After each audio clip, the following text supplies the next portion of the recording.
نحمدہ و نصلی علی رسولہ الکریم، اما بعد۔ محترم دوستو، اللہ کریم نے کائنات کو بہت ہی خوبصورت بنایا ہے اور انسانوں سے گھر آباد ہوا کرتے ہیں، اور یہ دنیا بھی انسانوں سے آباد ہے۔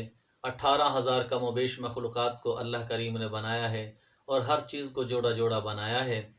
محترم دوستو، جو شخص اولاد کے حوالے سے پریشان ہو کہ اس کے ہاں اولاد نہ ہوتی ہو تو اسے مایوس نہیں ہونا چاہیے۔ اللہ رب العالمین کے در کو ضرور کھٹکھٹانا چاہیے اور قرآن مجید فرقان حمید سے فائدہ حاصل کرنا چاہیے۔ احباب کے سامنے جس دعا کا ذکر کرنے چلے ہیں، اس دعا میں ان لوگوں کے لیے بہت ہی امید کی کرن ہے جو اس دعا کو اہتمام کے ساتھ فرض نماز کے بعد 3 مرتبہ ہر فرض نماز کے بعد پڑھے گا۔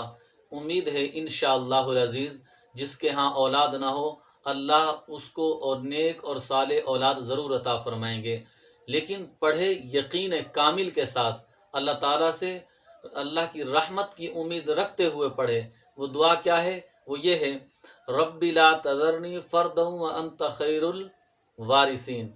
اس دعا کو، اس آیت کو ہر فرض نماز کے بعد پڑھے، انشاءاللہ العزیز اللہ کریم اولاد جیسی عظیم نعمت ضرور عطا فرمائیں گے۔ اللہ کریم ہم سب کو قرآن کریم سے فائدہ حاصل کرنے کی توفیق عطا فرمائے۔